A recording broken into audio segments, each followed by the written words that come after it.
नमस्कार दोस्तों, आज के लेक्चर में हम देखेंगे एल वैल्यू और आर वैल्यू रेफरेंस के बारे में। तो सबसे पहले हम रिवाइज कर लेते हैं कि रेफरेंस क्या होता है। आपने सी प्लस प्लस में देखा ही होगा रेफरेंस, लेकिन बहुत सारे लोगों को कन्फ्यूजन रहता है कि रेफरेंस में एग्जैक्टली क्या होता है, मतलब मेमोरी एलोकेट किया भी जाता है या नहीं। इसी कन्फ्यूजन को मिटाने के लिए आज पहले हम रेफरेंस का रिवीजन करेंगे। तो सबसे पहले हम डेफिनेशन देख लेते हैं। A reference in C++ is alias or nickname for existing variable. It allows you to access or manipulate original variable through different name. अभी इसका डिक्लेरेशन होता है references are declared using ampersand symbol. For example, int ampersand a equals to b. अभी यहाँ तक तो सब पता है आपको। अभी इस कंसेप्ट को थोड़ा अच्छे से समझाने के लिए मैं कोई एग्जांपल आपको देता हूँ। इससे सारे आपके डाउट्स जो है वो क्लियर हो जाएंगे। मैं पेंट में शायद आपको बेहतर तरीके से समझा पाऊंगा, तो मैं ये पेंट ओपन कर लेता हूँ। अभी मान लीजिए हमारे पास एक लड़का है जिसका नाम है चिंटू। मेरी ड्राइंग इतनी अच्छी नहीं है, थोड़ा एडजस्ट कर लेना यार। मान लीजिए हमारे पास एक लड़का है, इसका नाम है चिंटू। अभी यहाँ पे ये अभी घर में है और इसकी मम्मी जो है, ये इसकी मम्मी है और ये किचन में कुछ रोटियां बना रही है। मान लीजिए मैं इनका भी ड्राइंग बना लेता हूँ।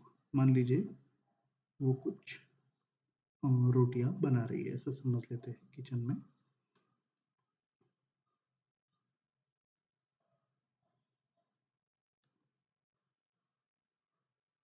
थोड़ा सा ड्राइंग एडजस्ट कर लेना।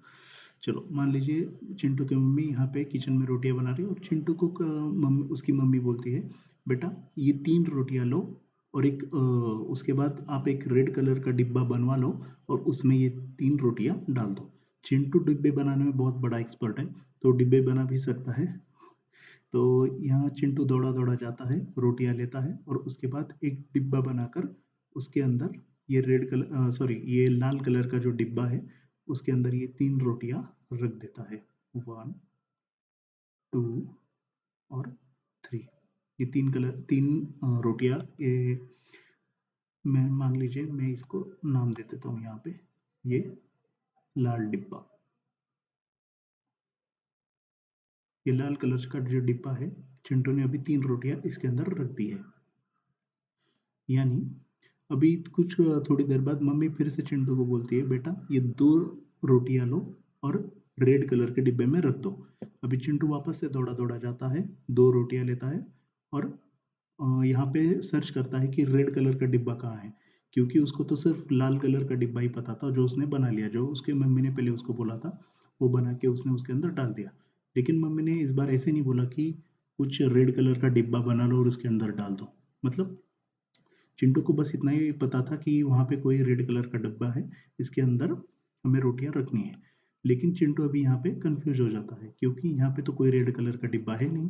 तो वो मम्मी को वापस से सवाल पूछता है, मम्मी यहाँ पे तो कोई मतलब रेड कलर का तो डिब्बा ही नहीं, मुझे तो बस लाल कलर का ही डिब्बा दिखाई दे रहा है। तो मम्मी समझ जाती है कि चिंटू को कुछ कंफ्यूजन हुआ है। तो मम्मी चिंटू को बोलती है, बेटा जो लाल कलर का डिब्बा है उसी को हम रेड कलर का डिब्बा कहेंगे, क्योंकि इंग्लिश में लाल कलर को ही रेड कलर कहते हैं। तो अभी चिंटू को मतलब ये कंफ्यूजन रहता है कि नहीं यार ये तो मेरे ध्यान में नहीं रहेगा। तो मम्मी से पूछता है कि मम्मी मुझे कुछ ऐसा नोट बना के दे दो कि जिसके अंदर मैं सब ये याद रख सकूं। तो मम्मी बोलती है, ठीक है बेटा, मैं एक काम करती हूँ। मैं देखिए अभी मान लेते हैं मैं इंट डब्बे की जगह मैं इंट यूज करूंगा, इंट। तो मम्मी बोलती है, ठीक है, मैं जब भी आपको कहूंगी रेड तो आप समझ जाना ये लाल कलर का डिब्बा ही है। तो मम्मी बोलती है कुछ इस तरह से, मम्मी नोट बना के देती थी, int and red is equal to लाल। ठीक है, यानी मम्मी चिंटू को बता देती है जो भी रेड कलर का डिब्बा है उसे ही हम लाल कलर का डिब्बा, मतलब दोनों एक ही नाम है, लाल कलर बोलो या फिर रेड कलर बोलो, दोनों एक ही चीज है। ठीक है, अभी यही एनालॉजी थोड़ा ध्यान में रखिए और मैं आपको वीएस कोड की तरफ लेके चलता हूँ। और आपको ये और ठीक से समझाता हूँ। मान लीजिए जैसे कि हम चलो वही एग्ज़ाम्पल यूज़ करेंगे। देखिए, सबसे पहले क्या हुआ था, चिंटू की मम्मी ने बोला था, "बेटा लाल कलर का डिब्बा बनाओ और उसके अंदर 3 रोटियाँ रख दो।" तो चिंटू दौड़ा-दौड़ा गया, उसने च लाल कलर का डिब्बा जो है, वो बना लिया और उसके अंदर 3 रोटियाँ रख दी, ठीक है? जब मम्मी ने बोला वापस से कि बेटा रेड कलर के डिब्बे में ये 2 रोटियाँ और रख दो। तो चिंटू जैसे ही गया, उसने देखा यहाँ पे तो कोई रेड कलर का डिब्बा है नहीं, तो उसने ऐसे जब उसकी जब कन्फ्यूज़न हुआ, ये मान लीजिए ये एरर जो दिखा रहा है, तो वो चिंटू को कन्फ्यूज़न है कि यहाँ पे रेड कलर का तो कुछ है ही नहीं। तो वापस से वो मम्मी के पास गया और वही पूछने लगा कि यहाँ तो रेड कलर का तो कुछ है नहीं। तो मम्मी ने वो कन्फ्यूज़न दूर करने के लिए सबसे पहले चिंटू को एक डिक्लेरेशन दे दिया, यानी int ampersand ampersand red is equal to लाल। देखिए, कुछ तरह से इस तरह मम्मी ने पहले उसको डिक्लेरेशन दे दिया। अब देखो चिंटू का कन्फ्यूजन दूर हो गया है, यानी इंटेलिजेंस की जो एरर थी वो दूर हो गई है। यानी अब इससे आपको क्या समझ में आता है? देखिए, जो भी यहाँ पे मैंने एक डिब्बे का एग्जांपल लिया, उसको रेड कलर बोलो या फिर लाल कलर बोलो, दोनों एक ही चीज़ है। यहाँ पे कोई सेपरेट मेमोरी एलोकेट नहीं हो रही है। बहुत सारे लोगों को ऐसा कन्फ्यूजन होता है कि जब भी हम रेफरेंस क्रिएट करते हैं तो एक अलग सा वेरिएबल क्रिएट हो जाता है। यहाँ पे जो मैंने यहाँ लिखा है लाल और रेड, दोनों एक ही वेरिएबल के नाम है। जैसे कि अगर आपका नाम होता है, मैं एक और एग्जांपल दूँगा। जैसे आपका नाम है, आपको स्कूल में कुछ बुलाते हैं, आपके दोस्त कुछ अलग नाम से बुलाते हैं या घरवाले कुछ अलग नाम से बुलाते होंगे, ठीक है? तो मतलब आप ये तीनों नाम जो है वो एक ही पर्सन के हैं, ठीक है? सो सिमिलर एनालॉजी, मतलब ये जो डिब्बा है, लाल कलर का डिब्बा और रेड कलर का डिब्बा एक ही है। इसके अंदर जो भी समझ लीजिए, जो भी रोटियाँ कम होगी या ज़्यादा होगी, वो दोनों के अंदर ही रिफ्लेक्ट होगी। मान लीजिए अगर मैं अभी यहाँ पे मैंने सबसे पहले 3 रोटियाँ रखी थी। उसके बाद मैंने उसके बाद 2 रोटियाँ रख दी। मान लीजिए कि अब देखिए 3 की जगह यहाँ पे 2 रोटियाँ हैं। तो ये जो भी रेड कलर के डिब्बे के अंदर जो भी चेंजेस हो गए, वो लाल जो डिब्बा है उसके अंदर रिफ्लेक्ट हो गए। तो मान लीजिए अगर मैं जो लाल कलर के डिब्बे हैं उसके अंदर कितनी रोटियाँ हैं, ये अगर मैं कैलकुलेट करना चाहता हूँ, तो मैं कुछ इस तरह से कर सकता हूँ। देखिए, यहाँ पे आंसर आएगा आपका 2।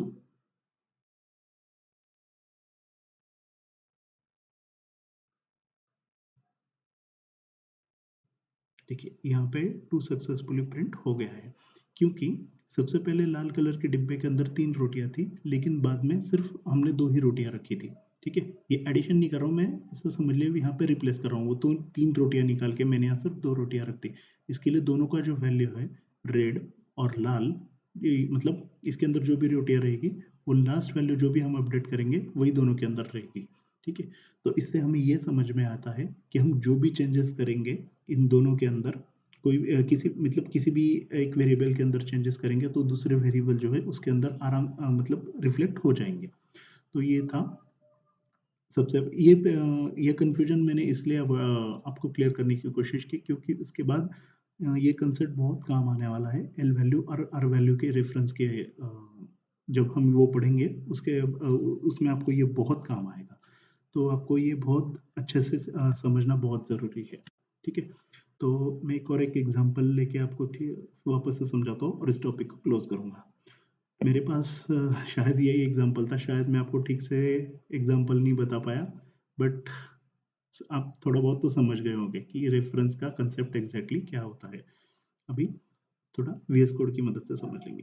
मान लीजिए मैं एक integer a is equal to 20 ऐसा कुछ बनाता हूँ। तो कंपाइलर क्या करेगा, एक मेमोरी क्रिएट करेगा, मेमोरी एलोकेट कर देगा इस इंटीजर a के लिए, और मैं चाहता हूँ उसके बाद मैं कहूँगा int ampersand b is equal to a, यानी मैं कंपाइलर को बोल रहा हूँ यहाँ पे जो आपने a वेरिएबल बनाया है उसको ही एक अलग नाम दे दीजिए। तो वो मेमोरी में कुछ स्ट्रक्चर इस तरह से होगा। देखिए, यहाँ पे जैसे मैंने लिखा, यहाँ पे कुछ मैं एक मेमोरी आपको बना के दिखाता हूँ। अब देखिए जब भी हमने एक वेरिएबल क्रिएट किया a इज़ इक्वल टू 20, तो मान लीजिए कंपाइलर ने कुछ इस तरह से स्पेस एलोकेट कर दिया और यहाँ पे इसके अंदर 20 वैल्यू पुट कर दी है, ठीक है।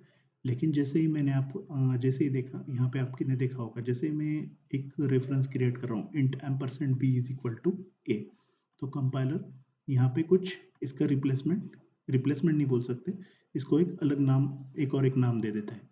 यानी a बोलो या फिर b बोलो, दोनों एक ही चीज़ है। यानी दोनों के अंदर कुछ भी चेंजेस करेंगे तो वो दूसरे में रिफ्लेक्ट आराम से हो जाएंगे। तो मेरे बोलने का मतलब यही है, यहाँ पे कोई दूसरी मेमोरी एलोकेट नहीं हो रही, बस जो एग्जिस्टिंग मेमोरी थी या फिर उसका जो नाम था, वो एक और दूसरा नाम कंपाइलर ने उसको दे दिया। बस यही थोड़ा बहुत चेंज होता है। होप सो ये लेक्चर आपको समझ में आ गया होगा।